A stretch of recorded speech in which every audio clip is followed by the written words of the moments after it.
अभी हाल ही में एक खबर बाहर आई कि गोविंदा और उनकी वाइफ सुनीता के बीच डिवोर्स होने वाला है। खबर तो ऐसी भी आई थी कि सुनीता ने ये डिवोर्स बांद्रा के एक फैमिली कोर्ट में फाइल किया है और डिवोर्स का रीजन है गोविंदा का एक्स्ट्रा मैरिटल अफेयर और सुनीता के साथ खराब बिहेवियर। हालांकि सुनीता और गोविंदा दोनों ने इस खबर को सिरे से खारिज कर दिया है, मगर इस खबर ने एक बार फिर सेलिब्रिटीज की शादी, उनके प्यार और उनके दिखावे वाली रिलेशनशिप पे एक गहरा सवाल खड़ा करती है। किसी भी बॉलीवुड सेलिब्रिटी की एक क्लिप वायरल हो जाए जिसमें वो अपनी वाइफ को रिस्पेक्ट दे दे या उसके साथ कुछ एक ऐसी हरकत कर दे जो आजकल के स्टैंडर्ड के हिसाब से ग्रीन फ्लैग माना जाता है, तो तुरंत उसे सारे के सारे इंडियंस आइडलाइज करने लगते हैं, उसे ग्रीन फ्लैग घोषित कर देते हैं और तुरंत अपनी पर्सनल लाइफ और अपने पार्टनर को यानी कि लाइफ पार्टनर को उनसे कंपेयर करने लगते हैं। पर क्या सच में बॉलीवुड सेलिब्रिटीज उस लायक भी हैं कि हम उन्हें आइडलाइज करें? ये वीडियो स्पेशली उन लोगों के लिए है जो अपनी लाइफ स्पेशली इन सुपरस्टार से कंपेयर करते हैं और ये सोचते हैं कि हमारा पार्टनर हमारे लिए ऐसा क्यों नहीं है। तो चलो लेट्स स्टार्ट टुडेज वीडियो और नजर डालते हैं बॉलीवुड के शेडी मैरिजेस पे।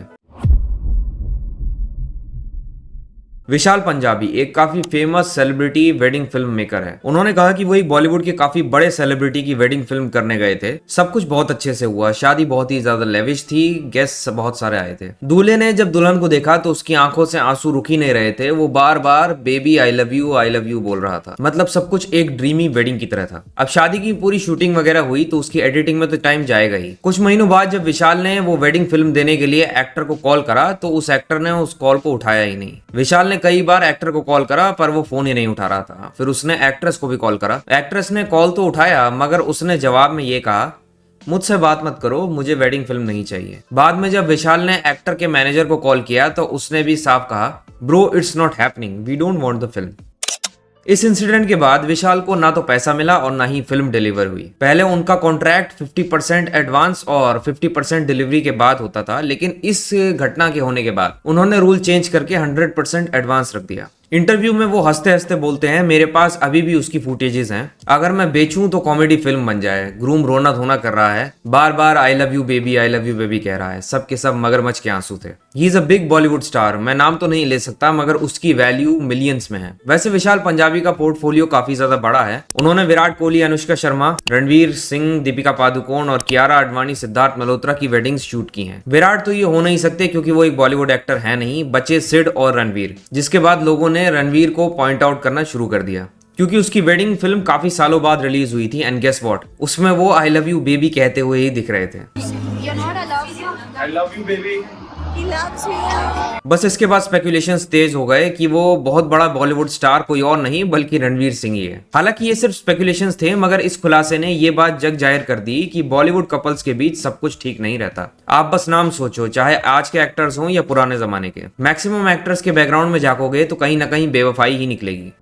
और बहुत लोग मुझे कमेंट सेक्शन में पूछते हैं कि अपनी इनकम कैसे बढ़ाएं, इसलिए मैं आपको इंट्रोड्यूस करवाना चाहता हूं एक शानदार ऐप से, मार्केट वॉल्फ। ये सभी रजिस्टर्ड ऐप है जो इंडिया में काफी तेजी से बढ़ रहा है। चलो देखते हैं इसे कैसे यूज करते हैं। मैंने यहाँ पिन डालकर लॉगिन कर लिया, बस फॉलो ट्रेंड पर क्लिक किया। ये आपको प्रॉफिटेबल ट्रेंड्स दिखाता है जो बाजार में चल रहे हैं और आप एक ही क्लिक में फॉलो कर सकते हैं। आप यहाँ पर बहुत छोटी इन्वेस्टमेंट अमाउंट से भी ट्रेडिंग शुरू कर सकते हैं, जहाँ दूसरे एप्स पर आपको 3 गुना ज्यादा पैसे चाहिए होते हैं इन्वेस्ट करने के लिए। इनबिल्ट स्टॉप लॉस फीचर भी है जो आपको नुकसान से बचाता है। जैसे ही ट्रेड एक लॉस लेवल तक पहुंचता है ये खुद स्टॉप लगा देता है ताकि आपका ज्यादा नुकसान ना हो। और इनका ब्रोकरेज भी इंडस्ट्री में one of the lowest brokerage है। देखिए प्रॉफिट ट्रेड के हिसाब से मूव कर रहा था, मैंने स्टॉप ट्रेड पर क्लिक किया और बस 1306 रुपीज का प्रॉफिट बुक हो गया इतने कम समय में। इस पूरी फैसिलिटी को आप सिर्फ 99 रुपीज के लाइफ टाइम फी में यूज कर सकते हैं। आप यहाँ सब कमोडिटीज यानी कि गोल्ड, सिल्वर, क्रूड ऑयल और नेचुरल गैस भी इतनी ही आसानी से ट्रेड कर सकते हो सुबह के 9 बजे से लेकर रात के 12 बजे तक। मार्केट वोल्फ आपको फ्री रिकमेंडेशंस भी देता है। ये देखिए लोगों ने जून में 70,468 रुपीज, जुलाई में 59,696 रुपीज और अगस्त में 39,689 रुपीज का प्रॉफिट बुक किया। और इस प्रॉफिट पे मार्केट वोल्फ का कोई कमीशन नहीं लगता। मार्केट वोल्फ इंडिया में बड़ी ही तेजी से बढ़ रहा है और इसके ऑलरेडी 2 मिलियन प्लस डाउनलोड्स हो चुके हैं। तो इस ऐप के साथ अपनी ट्रेडिंग जर्नी शुरू कीजिए, लिंक डिस्क्रिप्शन और पिन कमेंट में दिया गया है, बस क्लिक करके डाउनलोड करिए अभी। बॉलीवुड के ही मैन, एक टाइम पे इंडस्ट्री पर राज करने वाले सुपरस्टार धर्मेंद्र ने भी अपनी वाइफ पे चीट किया था। धर्मेंद्र ने 1954 में प्रकाश कौर से शादी की थी। उनके 4 बच्चे भी हुए जिनमें सनी देओल और बॉबी देओल जैसे सुपरस्टार्स भी शामिल हैं। लेकिन 1970 के आसपास उनकी जिंदगी ही बदल गई जब उनकी मुलाकात हेमा मालिनी से हुई। धीरे धीरे दोनों के बीच प्यार हो गया, जबकि धर्मेंद्र पहले से ही शादीशुदा थे। रिपोर्ट्स के हिसाब से हेमा के पेरेंट्स भी इस रिश्ते के अगेंस्ट थे, लेकिन धर्मेंद्र और हेमा ने सारी रुकावटों के बाद 1980 में शादी कर ली। धर्मेंद्र ने ये शादी बिना प्रकाश कौर को डिवोर्स दिए करी थी। 1981 और 1985 में हेमा से उनकी 2 बेटियां हुई, ईशा और अहाना देओल। मगर सबसे सैड पार्ट तो अब आएगा। साल 1981 में स्टारडस्ट को दिए एक इंटरव्यू में प्रकाश कौर ने अपने हस्बैंड के डिफेंस में कहा, सिर्फ मेरे हस्बैंड ही क्यों, कोई भी आदमी मुझे छोड़कर हेमा को प्रेफर करेगा, और मेरे हस्बैंड को एक वुमेनाइजर कहने की कैसे हिम्मत कर सकते हो, जबकि पूरी इंडस्ट्री में यही चल रहा है। हर हीरो अफेयर्स में है या फिर दूसरी शादी कर रहा है।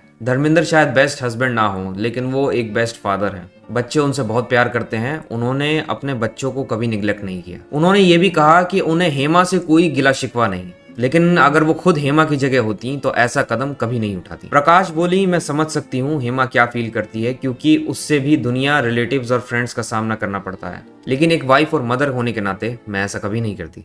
सब कुछ खोने के बाद भी प्रकाश ने धर्मेंद्र के लिए रिस्पेक्ट नहीं खोई। उन्होंने कहा, वो मेरे लिए पहले और आखिरी आदमी हैं, मेरे बच्चों के फादर हैं और मैं उनसे बहुत प्यार और रिस्पेक्ट करती हूँ। प्रकाश ने ये भी एक्सेप्ट किया कि जो होना तो हो गया, बस उन्हें ये समझ नहीं आता कि इस चीज़ के लिए वो धर्मेंद्र को ब्लेम करें या अपनी किस्मत को। लेकिन उन्हें ये यकीन था कि अगर उन्हें धर्मेंद्र की जरूरत पड़ती तो धर्मेंद्र उनके लिए हमेशा मौजूद होते। आप मेंटालिटी देख रहे हो, इस लेडी ने धर्मेंद्र की चीटिंग को अपनी किस्मत मान लिया, मगर धर्मेंद्र को ब्लेम नहीं किया, और धर्मेंद्र ऐसी औरत को छोड़कर हेमा मालिनी के पीछे पागल थे। राज कपूर, जिनको हम शोमैन ऑफ बॉलीवुड के नाम से जानते हैं, उनकी शादी 1946 में कृष्णा मल्होत्रा से हुई। कृष्णा उनकी बचपन की फैमिली फ्रेंड थी। शादी के बाद उन्होंने रणधीर, ऋषि, राजीव और ऋतु और रीमा कपूर को जन्म दिया। मतलब राज कपूर एक सेटल्ड फैमिली मैन थे। लेकिन 1940s के एंड और 1950s की शुरुआत ने जब राज कपूर ने आरके स्टूडियोज बनाया, उनका करियर पीक पे था। इसी दौरान उनकी मुलाकात एक यंग टैलेंटेड एक्ट्रेस, उनका नाम नरगिस, जी हाँ वही नरगिस जिनकी शादी आगे चलकर सुनील दत्त से हुई और इन दोनों का बेटा संजय दत्त हुआ। खैर, फिल्म बरसात राज और नरगिस दोनों के लिए टर्निंग पॉइंट बनी। स्क्रीन पर उनकी केमिस्ट्री आग लगा रही थी और धीरे धीरे वो रील प्यार रियल जिंदगी में बदल गया। राज कपूर और नरगिस काफी ज्यादा डीपली इन्वॉल्व हो गए। राज कपूर ने उन्हें अपनी फिल्म्स की मेन हीरोइन बना दिया। आवारा, श्री 420 और भी काफी सारे ब्लॉकबस्टर्स हिट दिए इस जोड़ी ने। इंडस्ट्री में सबको ये लगने लगा कि ये दोनों एक दूसरे के बिना अधूरे हैं। पब्लिक उन्हें आइडियल कपल मानता था, जबकि असल में राज कपूर ऑलरेडी मैरिड थे। राज कपूर कृष्णा कपूर को डिवोर्स देना ही नहीं चाहते थे। उनके हिसाब से वो अपनी वाइफ और बच्चों को छोड़ नहीं सकता, शादी उनकी जिम्मेदारी है। राज कपूर ने एक इंटरव्यू में अपने अफेयर को जस्टिफाई करते हुए ये क्लैरिफिकेशन दिया था। उन्होंने कहा था कि जो मेरी लाइफ में एक वुमेन थी वो दूसरी की सब्स्टिट्यूट नहीं थी, बल्कि सबका अपना एक अलग पोजीशन था। राज कपूर ने कहा, right from the very beginning मैंने एक लाइन ड्रॉ कर दी थी और ये एक सीधी सच्चाई है कि मेरी वाइफ मेरी एक्ट्रेस नहीं है और मेरी एक्ट्रेस मेरी वाइफ नहीं है। मेरी वाइफ से मेरा मतलब है मेरे बच्चों की माँ। मेरा होम लाइफ वहाँ सिक्योर था क्योंकि कृष्णा मेरे बच्चों की माँ थी। नरगिस जो एक सीरियस कमिटमेंट चाहती थी, उनके लिए ये चीज एक हार्ट ब्रेक बन गई। उन्होंने राज कपूर के लिए 9 साल अपनी जिंदगी डेडिकेट कर दी, लेकिन उन्हें जब ये समझ आया कि राज कभी भी अपनी शादी को तोड़कर नरगिस से कभी शादी नहीं करेंगे, तब उन्होंने डिसीजन लिया अलग होने का। नरगिस की लाइफ का एक और टर्निंग पॉइंट आया जब उनकी मुलाकात राजेंद्र कुमार से हुई और उसके बाद उन्होंने सुनील दत्त से शादी कर ली। सुनील दत्त ने उनकी जिंदगी में स्टेबिलिटी और रिस्पेक्ट दी जो राज कपूर के साथ कभी नहीं मिला था। बॉलीवुड गॉसिप्स कॉलम्स के लिए ये अफेयर एक बड़ा स्कैंडल था। आइडियल फैमिली की छवि रखने वाले राज कपूर के नाम पे ये बहुत बड़ा कलंक था। इमेजिन एक आइडियल फैमिली मैन की इमेज रखने वाला एक्टर एक साथ 2 लड़कियों की जिंदगी के साथ खिलवाड़ कर रहा था। अब थोड़ा उन पे आते हैं जिनका जिक्र मैंने वीडियो की शुरुआत में किया था। लेट 1990s में गोविंदा अपने करियर के पीक पर थे। एक के बाद एक सुपरहिट फिल्म्स, उनकी कॉमेडी टाइमिंग और डांस मूव्स ने उन्हें हीरो नंबर 1 बना दिया था। इसी बीच फिल्म आई हद कर दी आपने, जिसमें पहली बार उनका पेयरिंग हुआ रानी मुखर्जी के साथ। रानी उस टाइम तक अपनी पहचान बना चुकी थी। कुछ कुछ होता है, हेलो ब्रदर और बादल जैसी फिल्म्स उन्हें एक राइजिंग स्टार के रूप में एस्टेब्लिश कर चुके थे। रानी के लिए गोविंदा के अपोजिट काम करना एक बड़ा मौका था और शूटिंग के दौरान उनकी बॉन्डिंग शुरू हो गई। फिल्म की शूटिंग स्विट्जरलैंड और यूएस जैसे एक्सोटिक लोकेशंस पर हुई थी। वहां सेट्स पर उनकी दोस्ती ज्यादा गहरी होती गई। शूट खत्म होने के बाद भी दोनों रेगुलर कॉन्टैक्ट्स में एक दूसरे के साथ बने रहे और फिर शुरू हुई रूमर्स की आंधी। गॉसिप्स कॉलम भर गए कि गोविंदा और रानी के बीच सिर्फ दोस्ती नहीं बल्कि और कुछ चल रहा है। और फिर एक दिन एक जर्नलिस्ट ने अलीजेडली दोनों को एक होटल रूम में साथ देख लिया। ये खबर बॉम्ब की तरह फूटी और मीडिया हाउसेज ने इसे फ्रंट पेज पे एक स्कैंडल बना दिया। इस स्कैंडल का सबसे ज्यादा असर पड़ा गोविंदा की पर्सनल लाइफ पर। उनकी वाइफ सुनीता आहूजा इस न्यूज से बहुत हर्ट हुई। मीडिया के कैमरास उनके घर के बाहर खड़े रहते थे, हर एंगल से स्टोरी कवर होती थी और हर इंटरव्यू में उन्हीं से सवाल पूछे जाते थे। ये कंट्रोवर्सी इतनी बड़ी बन गई कि गोविंदा की इमेज पर भी एक दाग लग गया। जो इंसान हमेशा फैमिली मैन के रूप में जाना जाता था, अब उसका नाम एक एक्स्ट्रा मैरिटल अफेयर स्कैंडल में घूम रहा था। आखिरकार सुनीता ने गोविंदा को एक टफ चॉइस दी, या तो फैमिली या अफेयर। धीरे धीरे गोविंदा ने रानी से डिस्टेंस बनाना शुरू किया और अपने घर, अपनी फैमिली के साथ सेटल हो गए। मगर सिर्फ रानी ही गोविंदा की लाइफ में नहीं थी, एक और लेडी थी जिसने सुनीता के रहते हुए गोविंदा की लाइफ में जगह बनाई थी। अगर इसके बारे में और डिटेल में जानना है तो आप मेरी गोविंदा वाली वीडियो को देख सकते हो। हालांकि इतना सब कुछ होने के बावजूद भी, बीच बीच में अलग होने के रूमर्स आने के बावजूद भी, आज भी सुनीता गोविंदा को अपना पति मानती हैं और कहती हैं गोविंदा सिर्फ मेरा है। जब कंगना रनौत ने बॉलीवुड में एंट्री ली थी तब उनका नाम सिर्फ उनकी एक्टिंग की वजह से नहीं बल्कि एक बड़े स्कैंडल की वजह से भी चर्चे में था, और वो स्कैंडल था आदित्य पंचोली के साथ उनका अफेयर। आदित्य उस वक्त जरीना वहाब के साथ ऑलरेडी मैरिड थे, लेकिन फिर भी वो कंगना के प्यार में गिर गए। रिपोर्ट्स के मुताबिक कंगना और आदित्य एक साथ रहने लगे थे। आदित्य ने एक इंटरव्यू में खुद एडमिट किया कि उन्होंने कंगना को 55 लाख रुपए कैश दिए थे क्योंकि वो एक घर खरीदना चाहती थी। 2008 में मुंबई मिरर को दिए इंटरव्यू में आदित्य ने अपनी फर्स्ट मीटिंग याद करते हुए कहा, हम हस्बैंड वाइफ जैसे ही थे। मैं उसके लिए यारी रोड पर एक घर बना रहा था। हमने 3 साल एक दोस्त के घर पे एक साथ गुजारे। जब मैं कंगना से मिला तो उनके पास एक पैसा भी नहीं था। बारिश हो रही थी तब वो अचानक से मेरे सामने आई। तब मैंने उसे पहली बार नोटिस किया।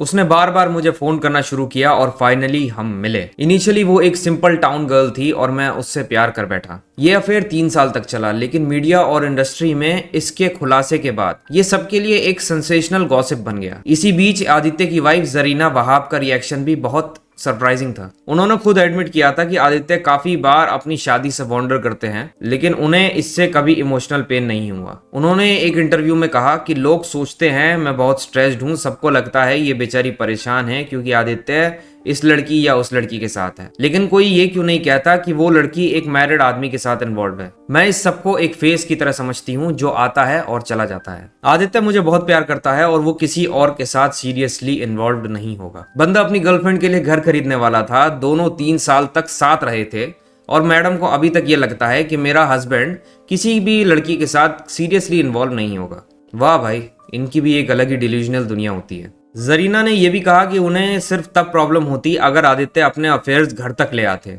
उन्होंने बोला, मैं अपने आप को सफर क्यों करूं? बहुत से मर्द ऐसे होते हैं जो अफेयर्स के बावजूद अपना फैमिली चाहते हैं। आदित्य एक अच्छा फादर और हस्बैंड है जब वो घर के अंदर होता है, और वही मेरे लिए सबसे ज्यादा इंपॉर्टेंट है। आपने एक चीज नोटिस करी, इन सारे एक्टर्स की वाइफ्स ने एक ही पैटर्न में जवाब दिया कि अरे क्या हो गया अगर उसने चीट कर दिया तो, वो प्यार तो मुझसे ही करता था, वो काफी अच्छा इंसान है, वो काफी अच्छा बाप है, वगैरह वगैरह। या तो ये लोग बहुत ही ज्यादा डिल्यूजनल हैं या फिर शादी इनके लिए एक बस महज फॉर्मेलिटी है जिसकी कोई वैल्यू नहीं है। वो कर लिया तो कर लिया, हस्बैंड कुछ भी करे उससे वाइफ को कोई प्रॉब्लम नहीं है। अगर एक्टर्स को पता हो कि उनकी वाइफ ऐसी है तो वो तो ऑब्वियसली चीट करेंगे। आप उन पे एक्शन लेने के बजाय उसे उल्टा बढ़ावा दे रहे हो ये कह के कि वो प्यार तो अल्टीमेटली मुझे ही करता है ना। कोई इतना डम कैसे हो सकता है? या फिर ये रिच कल्चर में कुछ ज्यादा ही कॉमन है। अब मैं ये क्यों कह रहा हूँ ये बात आगे समझ आएगी। कुछ टाइम पहले करण जौहर और कुशा कपिला एक चैट शो पे गए थे जहां बातों ही बातों में करण ने ये कह दिया कि sexual infidelity is not infidelity. मतलब अगर आप एक रिलेशनशिप में हो, चाहे वो शादी ही क्यों ना हो, फिर भी आप किसी दूसरे इंसान के साथ सेक्सुअल हो सकते हो, इसे चीटिंग नहीं कहते। और करण ने जब ये बात कही तो कुशा ने तुरंत इसे एग्री करते हुए कहा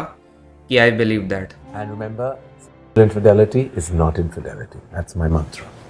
I believe that. इस क्लिप के वायरल होने के बाद हालांकि काफी बैकलैश मिला, मगर ये बॉलीवुड सर्कल्स की सच्चाई बाहर लाता है कि कैसे वो इन चीजों को काफी ज्यादा कैजुअली लेते हैं। तभी तो इन वाइफ्स को कोई प्रॉब्लम नहीं होती है, भले ही इनके हस्बैंड बाहर जाकर कितनी जगह पर मुंह मारे। करण ने तो यहाँ तक कह दिया था कि वो इनफिडेलिटी से ऑब्सेस्ड हैं। ऐसी स्टेटमेंट से ये सारे लोग सोसाइटी में चीटिंग को नॉर्मलाइज कर देंगे, क्योंकि सिर्फ करण ने नहीं, दीपिका ने भी तो यही कहा था कुछ टाइम पहले। दीपिका ने 2015 में एक वायरल शॉर्ट फिल्म में अपीयर किया था टाइटल्ड माई चॉइस, जो वुमेन्स एम्पावरमेंट को एड्रेस करती थी। इस वीडियो में उन्होंने कहा था कि it's my choice to have sex before marriage और हैव सेक्स आउटसाइड मैरिज। इस लाइन ने भी इंस्टेंटली हेडलाइंस बना दी। इमेजिन दीपिका, जिसे इंडिया की कितनी यंग लड़कियां फॉलो करती हैं, वो क्या सिखा रही है वुमेन एम्पावरमेंट के नाम पे, कि ये औरतों की चॉइस होनी चाहिए कि उन्हें शादी के बाहर भी किसी के साथ फिजिकल होना है या फिर नहीं, और इसको वुमेन एम्पावरमेंट कहा जा रहा है। ऐसे करते हैं एम्पावर वुमेन को। इमेजिन इनकी बातों को किसी ने सीरियसली ले लिया तो क्या होगा इस सोसाइटी का। ये खुद तो गलत करते ही हैं, उल्टा उस चीज को धड़ल्ले से एंडोर्स भी करते हैं। लिस्ट बहुत लंबी है जिसमें और भी कई सारे लेजेंडरी एक्टर्स शामिल हैं, मगर उनकी बात कभी किसी और वीडियो में। ये वीडियो देखने के बाद आपको समझ आया होगा कि बॉलीवुड एक ऐसी सड़ी हुई दुनिया है जहां लोगों की लाइफ के सामने आप अपनी लाइफ को रख कर देखोगे ना,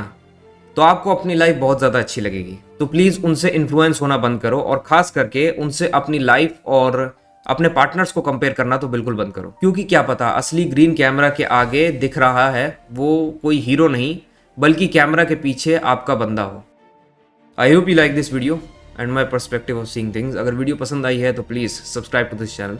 मार्केट वॉल्फ इंडिया में बड़ी ही तेजी से बढ़ रहा है और इसके ऑलरेडी 2 मिलियन प्लस डाउनलोड्स हो चुके हैं। तो इस ऐप के साथ अपनी ट्रेडिंग जर्नी शुरू कीजिए, लिंक डिस्क्रिप्शन और पिन कमेंट में दिया गया है, बस क्लिक करके डाउनलोड करिए अभी। मिलूंगा आपसे नेक्स्ट वीडियो में, तब तक के लिए आपका अपना एब्सोल्यूट पीस आउट।